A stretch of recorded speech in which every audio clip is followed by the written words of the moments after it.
अस्सलाम वालेकुम। No BS cast के नेक्स्ट एपिसोड के साथ मैं हूँ उस्मान खान। मेरी जो आज की गेस्ट है, अगर मैं उनको एक सुपर हीरो ना कहूँ तो आई थिंक मैं उनके साथ ज़्यादती करूँगा।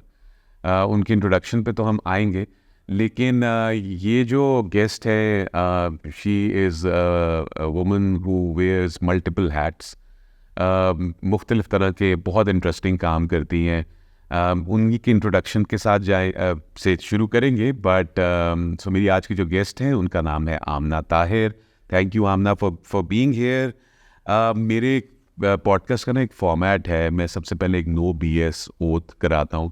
उसकी वजह भी मैं आपको बताता हूँ डिस्क्लेमर के साथ। उसकी वजह ये नहीं है कि यहाँ पर आगे हम BS करते हैं, बट उसकी वजह ये है कि मैं अपनी ऑडियंस को ये नहीं बताना चाहता कि भाई मैं कोई बहुत बड़ा फ़िलासफ़र हूँ या आप कोई बहुत बड़ी फ़िलासफ़र, पर हर चीज़ का जवाब है। So this is the oath that we have written, so if you could just read it. I love this. This is what my life's ethos is as well. So. ज़बरदस्त, फिर तो ठीक है। Okay, so I, Amna Tahir, solemnly state that I would avoid BS and keep it extremely real throughout this conversation. Thank you very much, Amna. So Amna, 90 seconds, tell us about Amna Tahir. Oh my goodness. She's a kind-hearted, fierce, aggressive professional who loves animals and wants to travel the world. Wow, आपने 90 second से भी कम पे introduction करा लिया। सो आमना, मैं आपका जब profile के ऊपर रिसर्च कर रहा था and I was trying to look at your profile, मुझे उसके अंदर बहुत सारी इतनी ज़बरदस्त चीज़ें नज़र आई कि मुझे प्रॉब्ली ये वाहिद पॉडकास्ट है जिसके अंदर मुझे आपके क्वेश्चंस को बनाने के लिए थोड़ी सी मेहनत करनी पड़ी। उसकी वजह ये थी कि मुझे ये नहीं समझ आता था कि मैं कहाँ से शुरू करूँ और किस चीज़ को अवॉइड करूँ। सो मुझे ये बताएं कि सबसे पहले तो मुझे अपना बैकग्राउंड बताएं। You started off as an educationist and then you moved on to corporate. How did your journey begin? Yeah, so I hail from a family of doctors, so वही trajectory थी, बड़े होके engineer या doctor बनना. But I was rebellious and I chose education over medical. And so getting into education was purely coincidental. मैंने अपना career Beacon House के head office से start किया था as English language facilitator. So and then it wasn't I was based in a school. There were bouts and times when we were supposed to go in a school and teach या जो भी. But मेरी overall जो placement रही है वो head office के level पर ही रही है. So moving on to corporate wasn't much of a surprise or shock. It would have been अगर तो एक इंसान school से corporate level पे आता. But the journey, well, looking back, मैं पिछले दिनों भी I was over at one of the prestigious institutions in Lahore giving my inspirational speech. तो मुझे अंदाज़ा हुआ कि 12 साल तो बस पलकते झपकते गुजर गए और इंसान सोचता क्या है हो क्या जाता है, बट अल्लाह का शुक्र है, it's all in a good stead. Zabardast. So you weren't exactly a teacher? No, not really. I've always been a trainer throughout, yeah. So जब आपने बीकन हाउस में शुरू किया तो आप जो दूसरे टीचर्स थे या उनको आप लोग ट्रेन करते थे क्या? जी. So our primary role was to train teachers, senior mistresses, head mistresses and principals. क्योंकि आप देखिए ये प्राइवेट सेक्टर में एक टीचर की तनख्वाह के बराबर हम एक्सपेक्ट कर लें कि हम डिलीवर करें पेरेंट बॉडी को या स्टूडेंट्स को. So we wanted teachers to be at the same level of excellence that we wanted them. So हमारा यही प्राइमरी मकसद था कि हम उनको वेरियस ट्रेनिंग कोर्सेज के थ्रू रोप इन करें, हम उनके रिसोर्सेज को ज़्यादा अडेप्टेबल बनाएं और हम उनको एक बेहतर लेवल पे लेके आएँ जहाँ पे हमारे बच्चे किसी किस्म की शिकायत ना करें उनसे. ये बहुत वैसे बड़ा मसला है बच्चों की शिकायतों का. मैं कंपैरिजन में जाता हूँ ना, तो मेरे जब कभी कोई मेरी बेटी मुझे आके कहती है कि मेरी फ़लाने सब्जेक्ट की टीचर बहुत ड्राई हैं, उनकी मुझे समझ नहीं आती या वो बहुत जल्दी बोलती हैं, तो मैं अगर उसको अपने ऊपर इम्प्लीमेंट करता हूँ तो मैं तो सोचता हूँ हमारे पास तो ये वो फ्रीडम क्या सोच भी नहीं थी कि आप ये कह सकते हैं कि भाई टीचर जो है वो ऐसा होता है, टीचर जो होता है वो वैसा होता है. Usman, and sorry I'm cutting you, but the reason that I started to hate maths was because I did not get a good teacher. So up until grade 7 I was very good at maths and then she happened. और फिर मुझे इतनी नफरत हो गई उस subject से just because of that one teacher.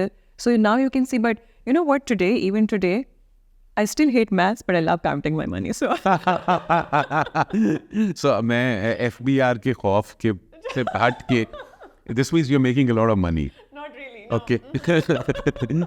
अच्छा मैंने ना आपका स्कूल्स का जो बैकग्राउंड देखा उसके अंदर से आई सॉ यू नो एक तो ये private schools the Beacon House and the City Schools of the world and then I also saw the Citizen Foundation. ये तो एक कॉन्ट्रास्ट है यू नो एक तरफ ये सारे कॉन्ग्लोमरेट्स हैं when it comes to education and then you have citizen foundation as well. So what brought you into not for profit sector? That's a very good question, Usman. मुझे लगता है कि getting into the Citizens Foundation has certainly been the highlight of my career. मुझे समझ नहीं आनी थी कि the extent to which Pakistan is in when it comes to the real challenges that stand in education. So Beacon House and TCF, they are two ends of the same scale. When I see the same scales, education हो रही है, but Beacon House में you sit in air-conditioned offices और बच्चों के पास जो provision of facility है वो TCF में नहीं है. अब आप imagine करें कि the closest school that we have in TCF is in Lidhar, which is Askari 11 से अगर आप थोड़ा सा आगे जाते हैं, and then the next school is near Gajumata. और जो यहाँ पे हम टीचर्स को जो उनकी सैलरी है that's approximately 5 to 6-7,000, so nothing more than that. अब इस पूरे असना में उसका हम ट्रांसपोर्ट का भी खर्चा निकालते थे क्योंकि ऑब्वियसली वो कारपूल होता था और फिर उसने अपने घर भी चलाना है, बिल्स भी पे करने हैं. सो जो रियल चैलेंज ऑफ एजुकेशन है मुझे जब मैं TCF में गई and I had 320 schools in my headship all across Punjab, that's when I realised कि okay Amna, the real onus and responsibility lies with you.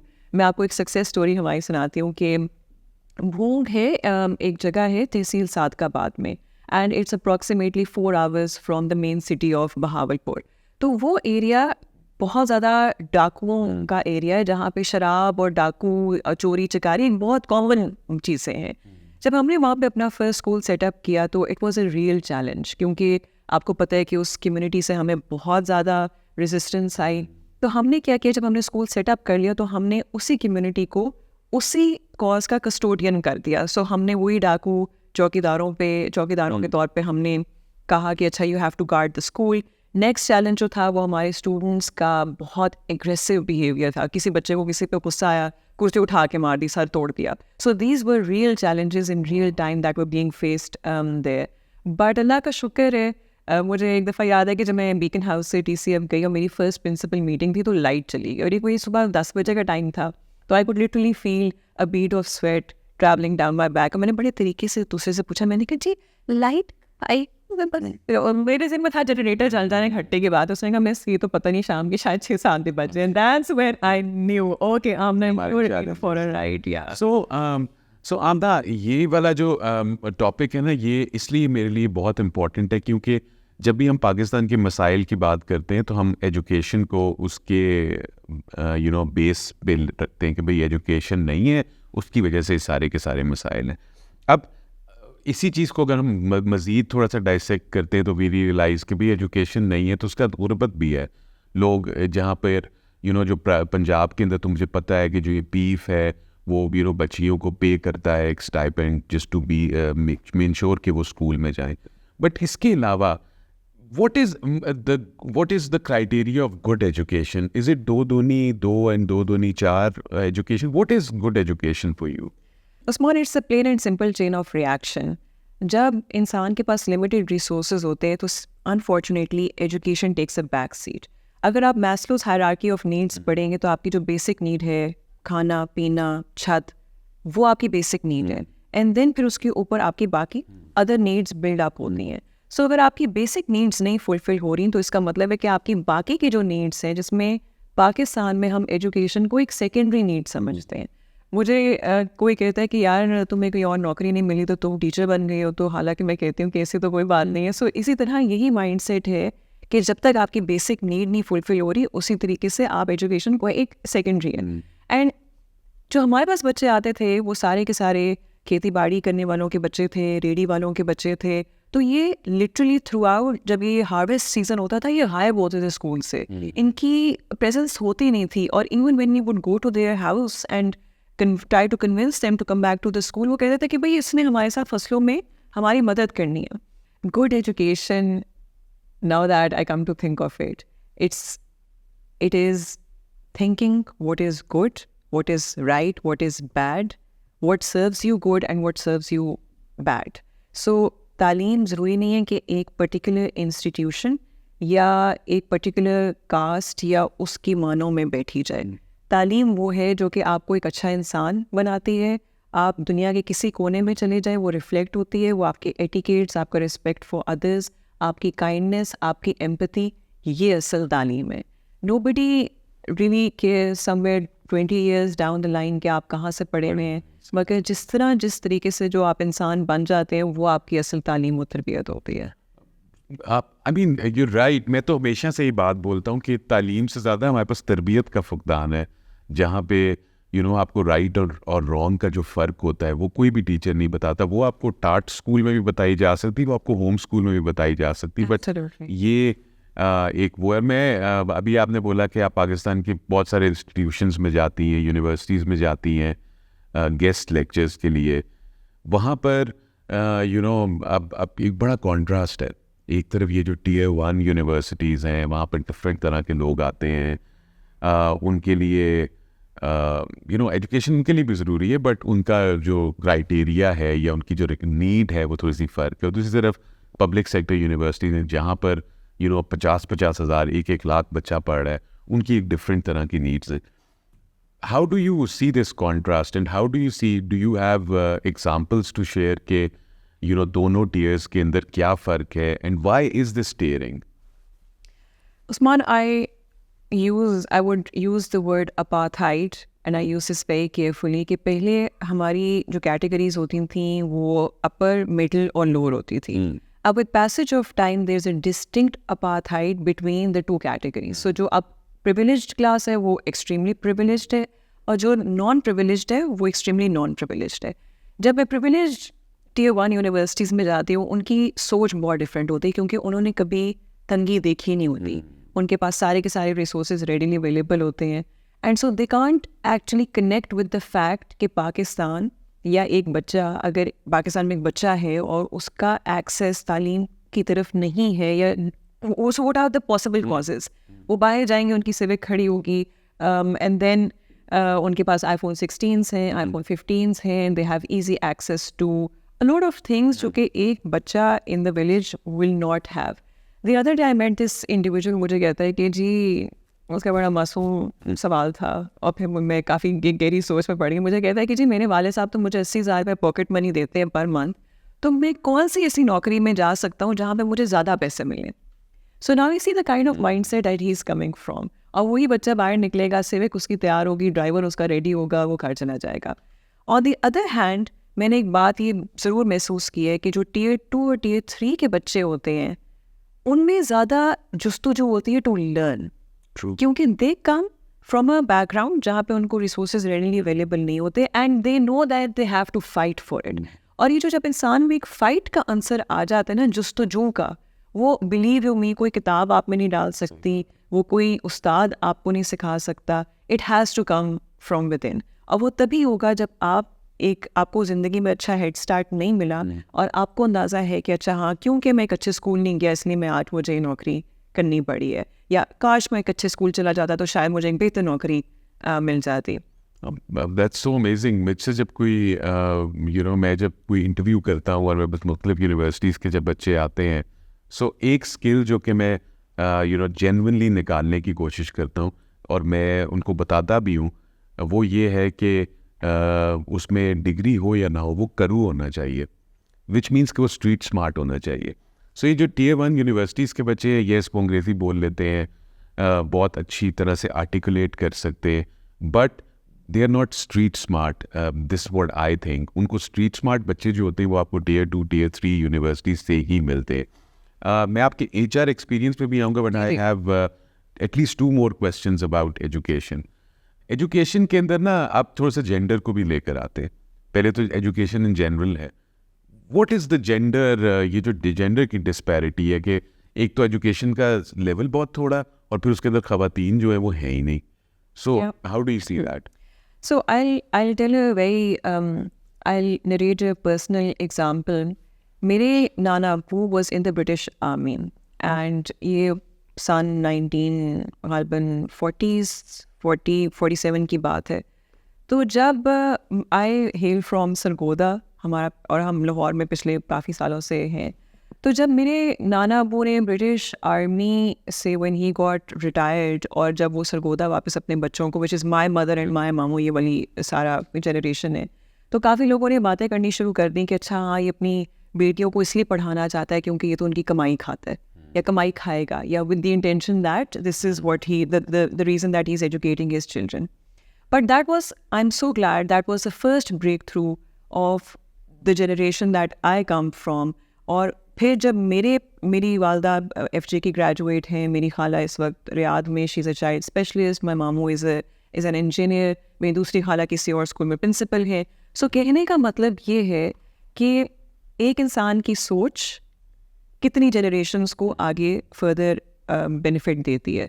अब हमारी जनरेशन में, मैं बाहर से पढ़ के आया हूँ, मेरे भाई बाहर से पढ़ के आए हैं, सो वो ख्वाब जो कि अब हम देख रहे हैं गालिबन हमारे फोर फादर्स ने नहीं देखा था. So now it's important, it's very important कि you not only focus on boys but you also give equal advantage to girls in और for them to come in to education, क्योंकि it literally takes a village to raise a child. और अगर एक माँ समझदार नहीं होगी या उसमें अगर ये समझ नहीं होगी कि हमने अपने बच्चों को नहीं पढ़ाना, तो फिर that's a dead end for you, that's a dead end for your generation, for your family, for the thought process that needs to basically be instilled. सही बात है. So teacher training boot camps के साथ साथ मुझे लगता है parents training boot camps भी होने चाहिए, क्योंकि ये तो थॉट तो माइंड सेट है, सो चेंज करना बहुत जरूरी है. पर उस्मान, हमारे पेरेंट्स, वही अभी जो हमारी पहले अर्लियर बात हो रही थी कि we had access to a lot of things, मगर वो gradually release हुआ है. Like I got my first mobile phone when I got into college. और उससे पहले भी अभी even till date my parents they have never allowed a sleepover. हाँ, किसी ने घर आने 100 बिस्मिल्लाह ज़रूर आए, लेकिन मुझे आज तक ना इजाज़त है और ना ही मेरी चाहत है कि ऐसा करें. बट नाउ अब मैं सोचती हूँ कि हाँ सही, अम्मी का चित्र काम आ रहा है. सही बात है, सही बात है. मैं तो कल कुछ दिन पहले मेरे उसमें ना एक और भी गेस्ट आए हुए थे, तो वो भी एजुकेशन से थे. वो जिस तरह की ये बातें मुझे तो कई दफ़ा अपने लिए एलियन लगती, क्योंकि because I studied in a public school right, Islamabad के अंदर. तो हमें तो भाई मारें पड़ती थी, और हमें पता है मारें कैसी पड़ती थी. हमें मारें पड़ती थी, एक स्टील का फुट रूलर होता है, वो स्टील का फुट रूलर एक तो यूँ सीधा करके पड़ता था, एक वो टेढ़ा करके पड़ता था. वो आप बिलीव करें हाथों के ऊपर नील पड़ जाते थे उन लकीरों के, वो कर करके हमने तो वो मारें खाई हुई है. तो जब हमारे लिए कंपैरिजन आता है ना, तो मेरे लिए तो बहुत मुश्किल हो जाता है कि ये एसी वाले क्लासरूम्स और ये सब कुछ करके. Yeah, we never got to see that. We never got to see that. और मुझे याद है कि अगर कोई गलती भी होती थी ना, हम कहते थे यार टीचर ने नहीं सही पढ़ाया. हमारे पेरेंट्स कहते थे कि नहीं, तुम्हारी गलती होगी, उनको तो मैं बाद में सोचूंगी, पहले मैं तुम्हें पूछ रही हूँ. सही बात है, सही. और आज तो बच्चे कंप्लेन करते हैं, पेरेंट्स स्कूल में पहुंच जाते. So I could relate to it. अब ना, इससे पहले कि मैं ये एजुकेशन वाला टॉपिक को क्लोज करके आपकी बाकी जर्नी पे चलूँ, मुझे ये बताएं कि अगर आपको अलादीन का चिराग मिल जाए, उसमें से एक जिन निकले और जिन कहे कि मैं तुम्हारी एक विश पूरी करूँगा एजुकेशन सेक्टर को बेहतर करने के लिए. आई नो ये बहुत मुश्किल सवाल होगा, लेकिन वो एक चीज़ क्या है जिसको ठीक करने से हम अपने निज़ाम को बेहतर कर सकते हैं? चलिए मैं आपको 3 दे देता हूँ. जिंदगी आसान मेरी भी मैं जिंदगी आसान 3 चीज़ें that I would ask the genie कि वो ठीक कर दे. एक तो एक कि पब्लिक यूनिवर्सिटीज़ को इतना अच्छा कर दे कि हमें प्राइवेट यूनिवर्सिटीज़ की ज़रूरत ही ना पड़े. सो जो हमारा कोर सिस्टम ऑफ एजुकेशन है, द फैक्ट कि public schools and universities they came into being was क्योंकि we were not satisfied with government का या पब्लिक की जो स्कूल और यूनिवर्सिटीज़ का लेवल या मयार है. सो मैं ये जीनी से कहूँगी कि कोई भी एक ऐसा quality education system for all जिसमें हम कोई कैटेगराइजेशन ना करें कि अच्छा वो उस यूनिवर्सिटी से बड़ा है इसका मतलब है कि वो अच्छा बच्चा है, क्योंकि आई फील एजुकेशन का access should be for all and no child should be left behind. दूसरा ये कि स्ट्रगलिंग फैमिलीज़, क्योंकि उनके उस तरह के ज़राया मीन्स नहीं होते, सो मे बी हम अगर उनको फाइनेंशियल सिक्योरिटी किसी ना किसी तरीके से दे दें, दस इंश्योरिंग कि हम मे बी ये लॉ इम्प्लीमेंट कर सकते हैं कि 18 साल तक का बच्चा मुफ्त तालीम हासिल करेगा, सो शायद वो ज़िंदगी काफ़ी लोगों की आसान हो जाए। तीसरा ये है कि डंडे और मार कुटाई का सिस्टम में ज़रूर रखना चाहूँगी, क्योंकि आजकल के बच्चों का बहुत सख्त ज़रूरत है। आई एम ग्लैड किसी ने तो ये बात बोली। मैं तो बहुत so my father was also very strict man, very strict man. मतलब हम वो उस जनरेशन से हैं कि हमने डंडों से मारें खाई हुई हैं कि जी ये करने के लिए मुख्तलिफ चीज़ों के ऊपर, बट वो जो लेसन है ना वो कभी भूलता नहीं है। सो मैं तो खुद इस चीज़ का मेरे फ़नी चीज़ पता है क्या है, मुझे लोग कहते हैं, मेरी फैमिली वाले हर कोई कहते हैं, मेरी वाइफ मुझे कहती है कि तुम्हारे वालिद साहब स्ट्रिक्ट थे और तुम उतनी नरम हो। मैंने कहा ये देखो, ये तो कॉन्ट्रास्ट की बात है ना कि जो आपने ज़िंदगी में देखा है उसको किस तरह से ख़त्म करते। सो But don't quote me on the third point, please. I know आपके लिए मसला पड़ जाएगा। अच्छा मुझे यू नो अब आपको बजाय मैंने आपसे ना 2-3 और बड़े इंपॉर्टेंट जो आपकी प्रोफाइल की चीज़ें, बट मैं एक सवाल जो कि मैं usually because you are a woman and I see that you know आपने विमेन राइट्स की भी एडवोकेट है, do you believe in Aurat March? I actually, so मैं उस्मान अगले दिन एक बात पढ़ी थी कि हमेशा एक behind every strong woman is a father who supported her. और ये मैं बिल्कुल अपने कॉन्टेक्स्ट में, अपनी बहन के कॉन्टेक्स्ट में मैं देखूं तो मेरे वाले साहब भी, जिस तरह आपने जिक्र किया कि initially he was a bad cop growing up, तो but my father is now my friend, और मैं अपने वाले साहब से I can discuss anything and everything under the sun. जब उन्होंने मुझे when he gave me his first car, वो मेरी गाड़ी नहीं है, मैं तो सिर्फ उनको उस गाड़ी को मेंटेन करी हुई चला रही हूँ, तो उन्होंने मुझे एक बात की, उन्होंने कहा मेरा बेटा फिक्र नहीं करनी, गाड़ी सड़क पे चलती है तो लगेगी भी सही, बस you just have to be assured of the fact कि I stand behind you and I will handle everything. मगर this also brings a lot of responsibility on my shoulder कि मेरे actions कल को मैं उस चीज़ का बिला वजह का इस्तेमाल ना करूं कि हाँ जी मेरे कमर पे मेरा बैक माप है तो मैं उस चीज़ को उस तरीके से गलत तरीके से लेवरेज ना करूं, तो मेरे ऊपर ज़्यादा रिस्पॉन्सिबिलिटी आ जाती है। एक औरत के पीछे हमेशा हमेशा या तो उसके भाई का या बेटे का या एक अच्छे बाप का हमेशा हाथ होता है। जिस तरह हम कहते हैं ना कि behind every successful woman successful man is a woman. Yeah. So I would also want to reverse the equation and I definitely believe कि हर सक्सेसफुल औरत के पीछे किसी ना किसी या तो उसके बाप बेटे भाई का हाथ होता है। सो मैं औरत मार्च में ज़रूर बिलीव करती हूँ। असल में Usman times they have changed, also not letting go कि कुछ चीज़ें दे स्टैंड एज स्टैंडर्ड, बदतमीज़ी बिल्कुल भी नहीं, रिस्पेक्ट फॉर श्योर सबकी करो। सो कुछ ऐसी चीज़ें होती हैं जो कि एक स्टैंडर्ड तरीके से चलती हैं, मगर अब आप उन चीज़ों को किस तरीके से लेवरेज करते हैं for your own self is also very integral. औरतों के हकूक़ व फ़राइज़, उनके एजुकेशन में भी हम जेंडर डिस्पैरिटी बहुत ज़्यादा देखते हैं कि जी बच्ची 18 साल की हो गई है, उसने अपनी फैमिली स्टार्ट करनी है, उसकी शादी कर दो। सो कहीं ना कहीं अब जो उसकी ट्रजेक्ट्री थी, like I have even suffered this, कि कहीं ना कहीं at some point in time I started feeling कि मेरे भाई को ज़्यादा इंपॉर्टेंस मिल रही है बनस्बत मेरे, and I became vocal about it कि अगर वो रात के घर 10 बजे आ रहे हैं लेट तो मैं क्यों नहीं आ सकती। सो जब when those thoughts start to stir you begin to realise कि ये सारी की सारी चीज़ें should be standard for all. I believe in Aurat march, but मैं हमेशा ये समझती हूँ कि उसको एक बेहतरीन तरीके से चैनलाइज करना चाहिए। कुछ औरतों की रिस्पॉन्सिबिलिटीज़ होती है, कुछ मर्दों की रिस्पॉन्सिबिलिटीज़ होती हैं, और अगर हर इंसान अपने अपने रोल में बेहतरीन तरीके से चले फिरेगा तो मसले मसाइल नहीं होंगे। ये हमने काफ़ी चीज़ों को स्मज कर दिया over a period of time, या हम समझते हैं कि हाँ जी हर इंसान के हकूक़ व फ़राइज़ होते हैं। If you are familiar with those हकूक़ व फ़राइज़ you will be better able to perform. बहुत सीरियस बातें हो गई, औरत मार्च का भी आपसे खिलवा दिया। वैसे आपने बड़ा ही डिप्लोमेटिक जवाब दिया है इसके ऊपर। ये मैं इसके ऊपर मेरी ऑडियंस भी कहेगी और मैं भी आपको कह रहा हूँ, इसलिए हम इस जर्नी को थोड़ा सा ब्रेक करते हैं। I have a very small rapid fire, right? So clothes or makeup? Makeup. Do you sing in the shower? No. Do you sing? You like music? I love music. I am learning how to play ukulele, but I'm failing miserably at it. Wow, that's great. What is your most used emoji? Okay. Are you a night owl or an early bird? Both actually, but do I have to pick one? Night owl. Okay. What is the first notification you see when you wake up on your phone? WhatsApp. Sweet or namkeen? Namkeen. Cats or dogs? Dogs. Your favorite hidden talent जो आज से पहले किसी को नहीं पता? Yeah. Like I can. Oh wow. Cricket or football? None actually. WhatsApp or email? Email. Beach or mountains? Mountains. And जो last question उसका मुझे जवाब पता है, but I'll still ask you, coffee or tea? Thank you so much for this.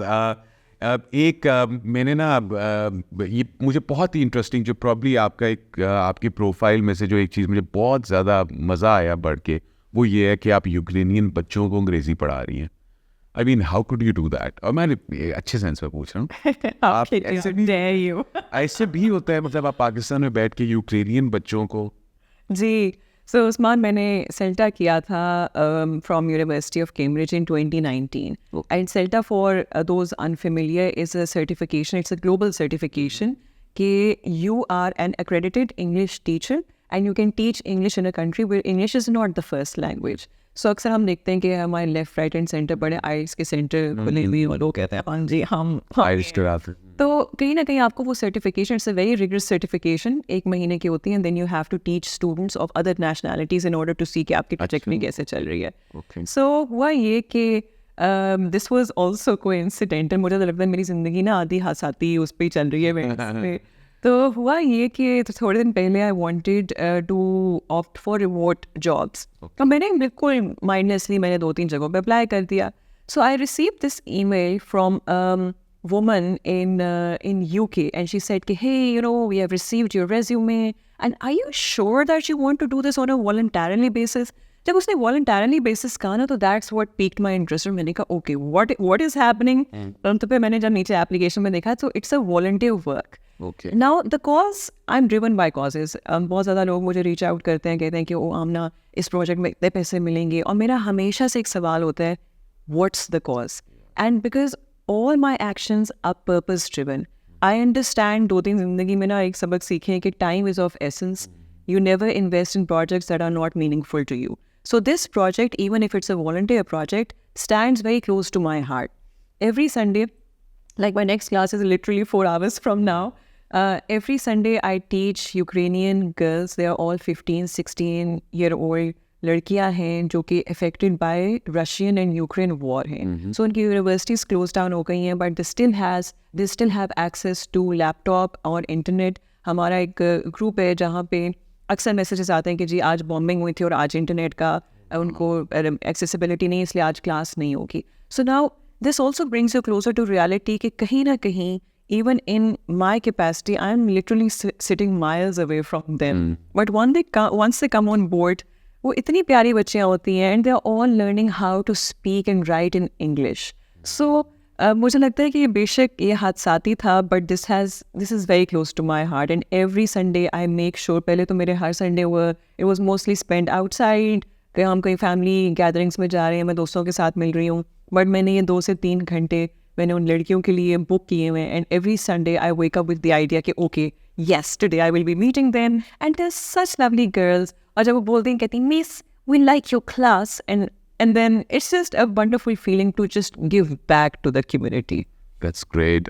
मुझे ये बताएं कि जो आपको नॉमिनेशन हुई थी आपकी यूएस एम्बेसी से, वो इसी से रेलेवेंट थी या दैट इज समथिंग एल्स? अच्छा, सो उसके लिए मैंने अप्लाई नहीं किया था. सो एक ये भी बड़े मज़े की बात थी. सो होता ये है कि Usman, once you are doing good work you get recognised, और आपकी अपने जो इमीडिएट नेटवर्क ऑफ फ्रेंड्स हैं वो आपको कहीं ना कहीं they push you in the right direction. So this individual, she reached out to me and she said कि hey, we are looking for so and so individuals, और उन्होंने top 15 influential women for the year 2022 को identify करना था. And she said कि hey, somebody shared your profile and we feel that you are doing tremendous work. और इसी तरह मेरी quite literally उनसे 5 minute की chat हुई. हफ्ता बाद मुझे एक इनविटेशन आती है कि जी the US consul general William K McNeil would like to meet you and recognize you for the services that you are doing in addition to education. So people who know me, they know I'm crazy about dogs. मैं पिछले 14 सालों से, पहले पैसों की थोड़ी कमी थी तो शायद उस वक्त मैं एक जानवर पे at one point in time काम करती थी अपनी पॉकेट मनी से. अब अल्लाह का शुक्र है कि जब कमाने लग गए हैं तो वो थोड़ा सा वो आउटरीच ज़्यादा हो गई है. एंड सो मुझे एक उस्मान बात बहुत अच्छी लगती है कि कभी अवेयरनेस आपको सेमिनार्स और कॉन्फ्रेंसेस में बैठ के आती है और कभी अवेयरनेस सिर्फ जस्ट बाय डूइंग आती है. सो मैं जिस कम्युनिटी में एनिमल्स को फीड करने जाती हूँ वहाँ के चौकीदार भी they are equally invested in the cause. I now see क्या वेरियस ऑफिस की भी लड़कियाँ कहीं ना कहीं कोई प्लेट लेके आ रही है, कोई खाना लेके आ रही है. So this is how goodness spreads. फिर इट वॉज ऑल्सो इन 2021 कि बहुत मेजर बूम आया था क्योंकि we are also fighting climate change crisis. तो उस at the prime minister at that point in time was also very vocal about planting trees. So उस वक्त मैंने 200 स्कूल्स सिटी स्कूल के साथ मैं तब काम करती थी. मैंने उस वक्त वो इनिशिएट किया था विद द आइडिया कि हम हर साल इंशाल्लाह हम ट्रीज प्लांट करेंगे. सो कहीं ना कहीं उस्मान आई फील कि वट एवर इट इज़, मेरी कल परसों भी ये बात हो रही थी कि 9 to 5 job is not something that you are doing for the community. That is something that you are doing for yourself, क्योंकि आपने अपने खर्चे चलाने. कम्युनिटी के लिए when you give back to the society it's in various shapes way and form जहाँ पे आप वापस एक्सपेक्ट नहीं करते. सो आप किसी को तालीम उसकी फ़ी पे कर दें या आप किसी जानवर को कोई खाना खिला दें, क्योंकि आपकी उसमें कोई वेस्टेड इंटरेस्ट नहीं होता. आपका सिर्फ इंटरेस्ट ये होता है कि इसका अजर मुझे अल्लाह ताला की ज़ात देगी. सो 2022 में when I was reached out, this was literally a reaffirmation of the good work that I am doing and the kind of individuals I came across. उसमें से एक फातिमा लोधी थी, the girl behind making fair and lovely to glow and lovely, and the fact कि she herself received so many remarks for her colour कि उसने इस पूरी movement को उसने इनिशिएट किया था. So Justin Bieber's BB's seen Justin Bieber's Allah maaf kar us. Justin Bieber आए ना जाए. Please cut that. So the Justin Bieber's thing तो it's just that it feels good to be recognized and acknowledged. बस अल्लाह का शुक्र है, उसी का रहम और करम है. That's amazing. That's amazing. So आपने amongst all these things जो आप सुपर हीरो हैं, आई एम श्योर मैं तो आप काफ़ी इंस्पायर हो रहा हूँ आपकी बातें सुन के, मेरी ऑडियंस भी हो रही होगी, but you are also a woman. Please मुझे ना आप इसमें कोई सेक्सिस्ट साउंड मैं करूँगा और मैं जानबूझ के साउंड कर रहा हूँ. You are also a woman. Do you face discrimination at work? I do. Yes, initially I have, but मुझे लगता है कि a woman is a woman's best friend, and I say this in pure sarcastic tone, क्योंकि मुझे लगता है कि शायद अगला जेंडर आपको इतना हार्म नहीं करता जितना आपका खुद अपना इमीडिएट जेंडर हार्म करता है. सो फॉर द लॉन्गेस्ट मुझे हमेशा से ये फीडबैक मिला था कि oh you are too young to like even teach us. अब आप मुझे खुद बताएं कि fresh out of college this English language facilitator, मैं आगे उस्तानियों को पढ़ा रही हूँ और उनको सिखा रही हूँ जो कि सिस्टम में पिछले 20 सालों से हैं. सो बट होता ये कि आई फाउंड माई सेल्फ अ गप्पी एक छोटी मछली होती है in a pool of sharks, but I was certain of one thing that I had to learn. अगर मैं सीखूंगी नहीं ना और मैं अपनी तालीम को बेहतर नहीं करूंगी तो मैं कभी भी इनका मुकाबला नहीं कर सकती. सो मेरे नज़दीक पैसा was secondary and cause and developing my self वो हमेशा मेरे लिए प्राइमरी रहा है. सैडली एंड अनफॉर्चुनेटली मैं कुछ without naming institutions and people that I worked with, जब मैं वहाँ पे गई तो उन्होंने जब मेरी सीवी मंगवाई तो एक कमेंट मुझे आया कि जी उनसे कहें कि प्लीज़ अपनी सीवी के ऊपर अपनी तस्वीर भी लगा दें क्योंकि we are looking for aesthetically pleasing individuals. और मैं ये सोच में पड़ गई कि ये एक तालीम का एक ऑर्गेनाइजेशन है और मैंने तो वहाँ पे अप्लाई भी नहीं किया. ये कई रेफरेंस से मेरी सीवी आगे जानी थी क्योंकि मेरी सीवी के ऊपर मेरी तस्वीर नहीं, तो फीडबैक ये आया कि जी उनसे कहें कि प्लीज़ अपनी एक एस्थेटिकली प्लीजिंग हमें लोग चाहिए. And then that also brings me back कि लाइक आई सेड कि एक औरत ही हमेशा एक औरत की बेहतरीन दोस्त रही है. It's never about the other gender. On the contrary Usman, other gender ने मुझे बहुत सपोर्ट किया. Like my first mentor, he is now one of the directors at Beaconhouse. He literally took me under his wing and he gave me the confidence कि you can do this. And out of a team of 50 people, सिर्फ उन्होंने 2 लोगों पे काम किया है. इस वक्त जो दूसरा बंदा है, he is now working with the government of Punjab, he now sits in Islamabad and I am the second individual. फिर जब मैं TCF पे गई, I happen to work with a brigadier जिनको मैं रिपोर्ट करी थी, एंड टिल डेट मैं उनके घर जाती हूँ, वो मेरे घर आते हैं, हम फिर भी इतने प्यार मोहब्बत से, लाइक उनकी बेटी मेरी बेस्ट फ्रेंड है. सो कहने का मतलब ये है कि मुझे हमेशा से ही दूसरी एंड से सपोर्ट आई है, बट अगर मुझे सपोर्ट नहीं आई तो इट वाज माय ओन. या ये ठीक है. मतलब ये क्यों है ऐसा? ये मतलब मैंने भी ये चीज़ नोट की है. कुछ अर्सा पहले मेरे प्रोग्राम में ये गेस्ट आई, उन्होंने आके कहा कि जो ख़वातीन होती हैं ना वो बड़ी डिफरेंट होती हैं. उनकी किसी दूसरी खातून के साथ अगर कोई ग्रीवियंस है या कोई उनका जो इख्तलाफ है, मोस्ट ऑफ द टाइम्स वो इख्तलाफ इसलिए भी हो सकता है कि उसने मारिया बी का पहला सूट पहन लिया. और so is it really so, is this the true depiction के ख़वातीन इसलिए दूसरे से जेलस होती हैं कि वो दिखने में उनसे अच्छी है या उसने कपड़े ऐसे पहने हुए? yes, the answer is very brutal, and it's yes. So if you're much good looking or prettier than the other woman and you're well spoken and eloquent, or maybe you come from a family जिसकी तालीम और तरबियत अच्छी हो, तो वो कहीं ना कहीं से वो आपसे इनसिक्योर होना शुरू हो जाएगी. उस्मान, मैं एक बड़े मज़े की बात आती हूँ कि दी अदर डे मैंने ऑर्गेनाइजेशन जब मैंने ज्वाइन की, तो मेरे ज़हन में किसी ने मुझसे पूछा कि सो तुम क्या सोच लेके यहाँ पे आई हो? तो my one word answer was excellence. And she looked at me and she said, really? So, और मैं 2 मिनट सोच रही थी, मैंने क्या कुछ गलत कहा है? 12 साल की मेहनत, and this is what I want, कि my work should speak for myself. And this is what I tell students. Let your work speak for yourself. It doesn't matter to me कि आप किस फैमिली से आ रहे हैं, आप कैसे दिखते हैं. None of that matters. What matters is कि आपके अंदर क्या स्किल है जिसको आप डेवलप करना चाह रहे हैं और आप ज़िंदगी में आगे कहाँ जाना चाह रहे हैं. तो उस्मान, मैं ये बिल्कुल बात समझती हूँ कि एक औरत दूसरी औरत से वेरियस अकाउंट्स पे इनसिक्योर हो सकती है. आपकी परफॉर्मेंस से कम होंगे और आप जिस तरह दिखते हैं, बोलते हैं, या आपकी closeness to your line manager या whatever, if you liked, that is still a concern. वो भी बड़े मसले मसाइल हो जाते हैं कि हाँ, जिसको लोग पसंद क्यों करते हैं. सही बात है.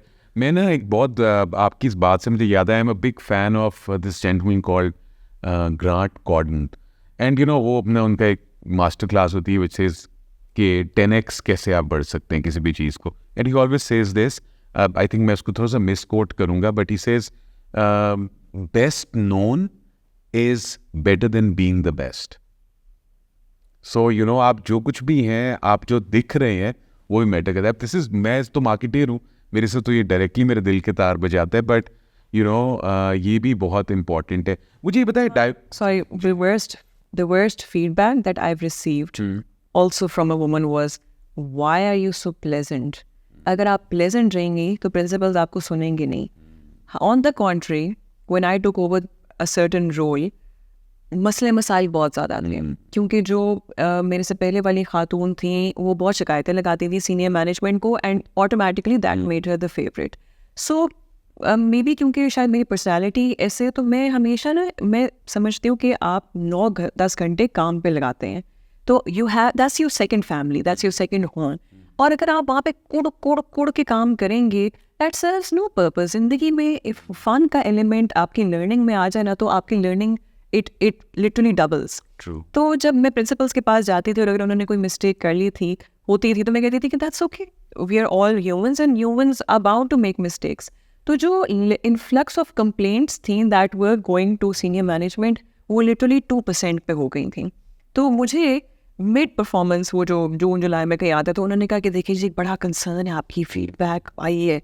क्या कंसर्न है? कि जी, why are you so pleasant? And I thought to myself कि पाकिस्तान में काम मुझे आता है, करवाना भी आता है, लेकिन अगर मैं किसी से प्यार से काम कह देती हूँ, why is that being seen as a negative thing? क्योंकि हम हमेशा समझते हैं कि सख्ती की ज़बान ही चलेगी तो चलेगी. प्यार से बिलीव यू मी, आप इतना काम करवा सकते हैं, आपका अखलाक अच्छा है. आप किसी को कहेंगे ना गधा बन जाओ, तो वो भी गधा बन जाएगा. सही बात है, सही बात है. आपने डाइवर्सिटी और इंक्लूजन पे भी काम किया है. और अब मैं आपसे ना तो कुछ ब्रूटली सख्त सवाल पूछने लगा हूँ. आपके जो एम्प्लॉयर हैं वो भी शायद आपसे नाराज़ हुए. जब मैं HR के लोगों से ना देखता हूँ, उनके मैं प्रोफाइल्स पढ़ता हूँ, बड़ा लिखते हैं जी diversity and inclusion and you know it is for everyone. और जब वो जॉब का वो लिखते हैं तो उसके जो लिखा होता है LUMS and IBA can only apply. I mean, what sort of diversity is this? I don't support this diversity as well, if you ask me.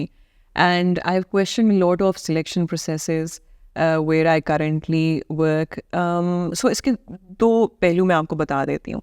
एक तो ये कि हमारा and also tying this with the initial conversation, earlier conversation that we had, कि हम समझते हैं कि एक certain university का ही बच्चा बेहतर परफॉर्मेंस दे सकता है. On the contrary, हमारे एक्सपीरियंस में उधर के भी बच्चे आए हैं from tier 1 universities and they have literally failed miserably in their professional lives. Now, like I said, you take a student from tier 2 या tier 3 layer और आप देखेंगे कि उसमें जो जुस्तजू होती है to grow and to work, that is brilliant. So मैं हमेशा इस चीज़ को डिफाई करती आई हूँ and I always feel कि we need to broaden our scope, क्योंकि एक अच्छा स्कूल का बच्चा भी शायद उतने बेहतर तरीके से ना परफॉर्म कर सके जितने एक नॉर्मल और एवरेज स्कूल का बच्चा उसको शायद ओवरटेक कर ले when it comes to performance. चलिए, इस सवाल से तो आपने जान छुड़ा ली. अब आप हमें अब जो ये tier 2 और tier 3 यूनिवर्सिटीज़ के बच्चे ना, अब आप उनको गाइड भी करें. वो एम्प्लॉयबल क्यों नहीं है? उनके रेज्यूमे में आप रेज्यूमेस देखती हैं, आप टैलेंट एक्वायर करती हैं, जब क्या मसाइल हैं जो आपको एक रेज्यूमे में टिपिकली नज़र आते हैं? मैं एक चीज़ देखती हूँ. सो हमारे पास जब रेज्यूमे आते हैं हम 2-3 चीज़ों को देखते हैं. एक तो आप किस यूनिवर्सिटी से पढ़े हुए हैं, दूसरा आपका एकेडमिक बैकग्राउंड क्या है, तीसरा ये कि अगर आप में वो लीडरशिप कैपेबिलिटीज़ हैं कि नहीं. सो हमारे पास एक बच्चा आ रहा है जिसकी सिर्फ उसने बेसिक्स लिखे हुए कि हाँ जी बैचलर्स कर लिया, मास्टर्स कर लिया, लेकिन उसकी जो को करिकुलर, एक्स्ट्रा करिकुलर या ओवरऑल प्रोजेक्ट्स या community work in, that is literally down to zero. On the other hand, if you have a resume coming in जिसमें उसने बहुत various projects भी किए हुए हैं, so that is where that's like a good starting point for you कि अच्छा, so he is not confined to a certain spot. He will be open to the possibility of exploring for even conducting projects. So हम वो चीज़ें देखते हैं.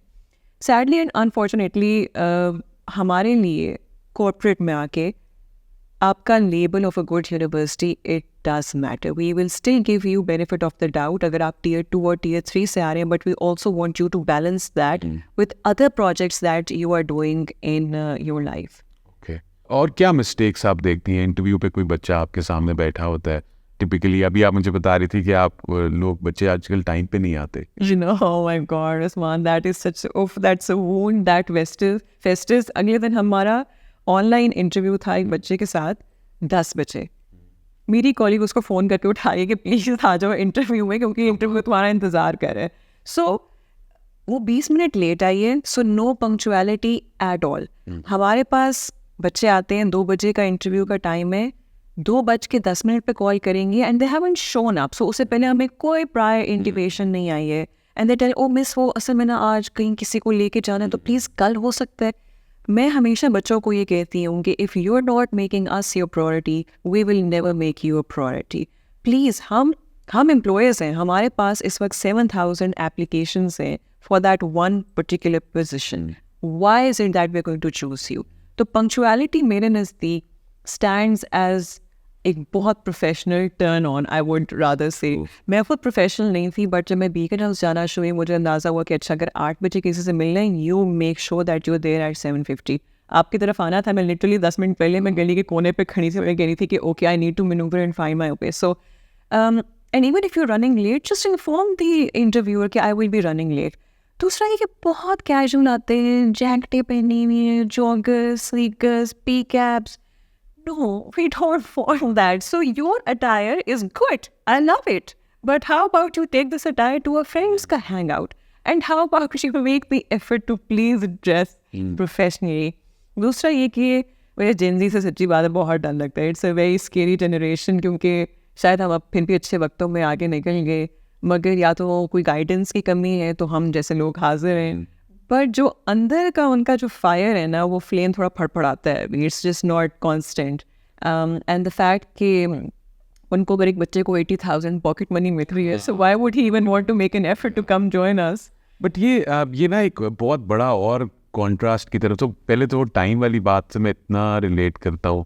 मेरा जो गोरा उस्ताद था ना, जो एक मेरा मेंटोर था, उसने मुझे बोला था कि अगर तुम्हारा 2 बजे की अपॉइंटमेंट है ना, तो 2 बजे से पहले तुम्हारा फ़ोन या तुम खुद वहाँ पर पहुँच जाओ, राइट? सो इस तरह की उसके अंदर जाके, and I see this every day, किसी को इंटरव्यू के लिए बुलाते तो आपको उसके बाद फॉलो अप करना पड़ता है। हमने तो कभी ऐसा नहीं। Can I also just pinpoint one thing? ये जो pseudo accents है, हाँ, please get rid of those pseudo accents. हम कोई अंग्रेज की औलाद बिल्कुल भी नहीं है. So और हम इम्प्रेस भी नहीं होते। हाँ, like don't come to me and say, oh, you know what, my interview was there. No, that's like, no, I'm not going to accommodate you. And a single vacation of 1 week to London does not make you a Brit. So, you know, just keep this in mind as well. Shed all that accent. I do understand कि accent is something that's acquired, मगर आप थोड़ा हमारे तरीके से, normal तरीके से बोल रहे तो बहुत अच्छा होगा, please. अच्छा, मुझे ये बताएं, ये जो आमना, आपको क्या लगता है कि बच्चे ऐसा क्यों करें? Universities are failing, they are not preparing the kids properly,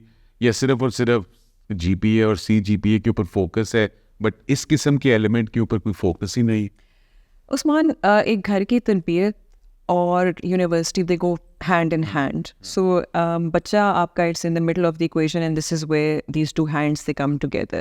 Sadly and unfortunately, TikTok, Snapchat, अब ये बड़े, मैं बच्चों को देखती हूँ in the middle of the road चल रहे होते हैं. So हमारा कहीं ना कहीं जो preference और priority है, that has shifted. अब आपकी वाली बात जो दिखता है वही बिकता है, और वो अपने आप को फिल्टर्स लगा के, या maybe they are projecting a lifestyle और a life that does not define them. So it's very important to stay original to your root cause. अगर हाँ, मैं सरगोदा से ताल्लुक़ रखती हूँ, मैं बिल्कुल रखती हूँ, मैं वहाँ पे हर साल जाती हूँ, and there is no denying the fact I love the city, I love my ancestors, I love all second cousins who probably could not make it to education, or maybe so हम उस चीज़ से बहुत अपने आप को जल्दी अपने आप को डिसोसिएट कर लेते हैं, एंड वी से कि oh this is who we are and this is who we have become. So universities में क्योंकि ये अब कोर वैल्यूज से फोकस थोड़ा शिफ्ट हो गया है इनटू कि अच्छा आपका जितना CGP होगा बहुत वाह होगी, और उस पूरे असना में हम बच्चे की तरबियत पर गौर व फिक्र नहीं करते. Like I said, all else will fail. Money won't matter, your status won't matter. हमें नहीं पता कि जी 1948 में हबीब यूनिवर्सिटी का CEO कौन था. हमें तब पता होगा why do you think names like Edhi, and why do you think big names who have been so actively working for mankind, वो they still stand today, regardless of whatever, जितने भी जिस साल में वो पैदा हुए थे. So if there is anything that's going to outlive you, that is going to be kindness, that is going to be empathy, and people should be able to remember you in good words. Nobody कौन सी थी, also not saying it does not matter, but it does matter. Like to have like a global stamp of recognition from a university is very important. But on the flip side, अगर आप degree लेके आते हैं और आपके पूरे दिन मुंह से गालियाँ आप दे रहे हैं, you're being so strict and nobody wants to work with you, आपका कोई फ़ायदा नहीं है. सही बात है. अच्छा, मुझे ये भी बताएं, ये भी एकदम ज़हन में आया हुआ, पिक्चर वाली बात की आपने रेज्यूमे पे. हमारे यूथ को ये भी बताएं, रेज्यूमे पे पिक्चर होनी चाहिए? Well, I prefer it to see it now, क्योंकि वो आपकी जजमेंट में बायसनेस कहीं ना कहीं आ जाती है. So I would not prefer that. अच्छा, so in the end, I have 3 questions जो कि मैंने ना इस टाइम के अंदर जो आपके बारे में गेज किया. I see कि आपके थॉट प्रोसेस में बहुत क्लैरिटी है. you know कि this is right, this is wrong, this is what I should be doing, and this is what I will always do because this is right for me. How do you bring this much clarity into your thought process? Usman, I've always been quite reflective. So ज़िंदगी में कुछ आपके ऐसे events होते हैं जिस पे अगर आप रिफ्लेक्ट नहीं करेंगे तो you will constantly be in the same cycle.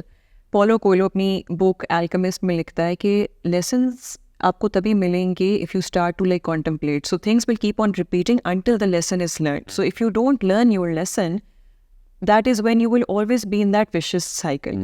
मेरी ज़िंदगी में पर्सनल कैपेसिटी में बहुत इवेंट्स हुए हैं, and I am so thankful to God कि दोज इवेंट्स, ऑल्दो उनका ड्यूरेशन बड़ा कम था, बट दैट हैपन क्योंकि उसने मुझे ज़िंदगी के मुतल्लिक़ या मैनकाइंड या मेरी अपनी ओन एग्जिस्टेंस या मेरा पर्पस इन लाइफ पे बहुत ज़्यादा क्वेश्चन मार्क्स रेस किए थे. कोई 16-17 साल 18 साल पहले की बात है कि एज अ फैमिली हम पे एक फाइनेंशियल क्रंच आया था. So my brother he was going to university of Glasgow, my sister was getting into private med school, and so उस टाइम पे वो 1 साल was a defining period for us as a family.